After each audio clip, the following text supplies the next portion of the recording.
Muy buenas. Hoy vamos a meternos de lleno en un campo que, de verdad, es fascinante, la neurooptometría. Y es que vamos a descubrir que eso de la visión es algo mucho, pero mucho más complejo de lo que solemos pensar. Vamos a ello. A ver, para empezar, lanzo una pregunta al aire. ¿De verdad creemos que ver bien significa simplemente ser capaz de leer esas letritas del final en la consulta? Porque como vamos a ver, eso es solo rascar la superficie. Y para empezar a desmontar esa idea tenemos que entender algo que es fundamental. Y es que una cosa es ver y otra muy distinta es tener visión.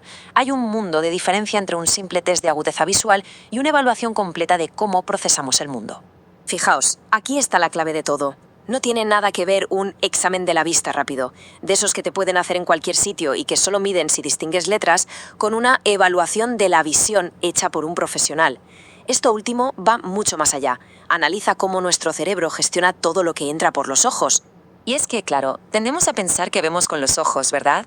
Pues no es tan simple. Los ojos son, digamos, las cámaras. Capturan la luz y la convierten en impulsos eléctricos. Pero el verdadero director de la película es el cerebro. Él recibe esa señal, la interpreta y nos dice qué es lo que estamos viendo. Es un proceso cerebral de principio a fin. Vale, entonces, si ya hemos dejado claro que ver es mucho más que distinguir letras, ¿para qué sirve la visión de verdad? ¿Cuál es su propósito final? Esto lo cambia todo. Atención a este dato, porque es brutal. Hay estudios que sugieren que hasta el 85% de todo lo que percibemos, de lo que aprendemos y de cómo entendemos el mundo que nos rodea pasa por el filtro de la visión. Casi nada. Y este ejemplo es perfecto para entenderlo.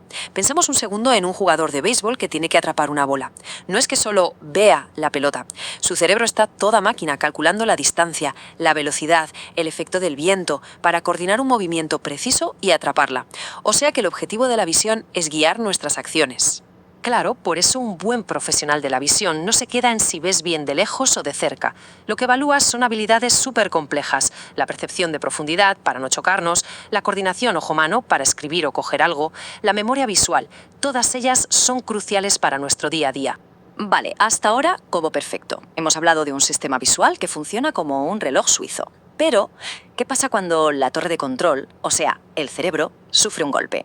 Y aquí llegamos al meollo de la cuestión. Si la visión depende del cerebro, ¿qué le ocurre a nuestra manera de ver el mundo cuando el cerebro se lesiona? Las consecuencias pueden ser devastadoras. Pues las causas, por desgracia, pueden ser muchas. Desde un accidente de coche que provoca un traumatismo cráneoencefálico hasta un ictus o enfermedades degenerativas como la esclerosis múltiple. Cualquiera de ellas puede poner el sistema visual patas arriba. Y que nadie piense que esto es un problema secundario. Mirad lo que dice la doctora Rosalind Janot. Son de las secuelas más comunes y devastadoras, porque claro, te cambian por completo la forma en la que te relacionas con la realidad. Y es que los síntomas son de verdad una pesadilla. Imaginaos por un momento lo que es vivir viendo doble todo el rato, o que te falte la mitad de lo que ves, o peor aún, sentir que el suelo se mueve y que las paredes se te echan encima. Para estas personas, su mundo se convierte en un lugar confuso y hostil. Pero bueno, ante un panorama tan complicado, afortunadamente ha surgido una especialidad pensada precisamente para esto. Y aquí es donde entra en juego la neurooptometría. La definición, para que nos entendamos, es esta. La neurooptometría es la disciplina que se dedica a evaluar, diagnosticar y, lo más importante, tratar esos problemas visuales que vienen de un daño en el cerebro. La clave es esa, el origen neurológico del problema. Y ojo, que esto no lo hace cualquier optometrista. El profesional es el neurooptometrista, que es alguien con una formación muy específica para entender cómo funciona el sistema visual cuando el cerebro ha sufrido una lesión y sobre todo cómo rehabilitarlo. Y claro, esto de la neurooptometría no es algo que haya aparecido de un día para otro, ¿eh? Es en realidad el siguiente paso lógico en la evolución de la optometría como una ciencia de la salud. Si lo pensamos, la optometría ha evolucionado una barbaridad. Empezó con algo tan sencillo como poner gafas, pero de ahí ha ido sacando ramas súper especializadas. Contactología, baja visión, terapia visual. Pues bien, la neurooptometría es una de las más punteras, justo en la frontera entre la visión y la neurociencia.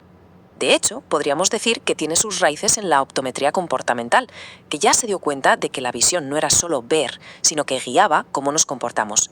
La gran diferencia, que ahora todo esto se apoya en lo último de lo último en neurociencia. Y para cerrar, quiero dejar una idea en el aire. Si ya hemos visto que la visión lo es casi todo, que dirige cómo aprendemos, cómo nos movemos, cómo entendemos el mundo, imaginaos por un momento las puertas que se abren cuando, gracias a la neurooptometría, se consigue rehabilitar un sistema visual dañado. Las posibilidades para mejorar la vida de una persona son simplemente inmensas.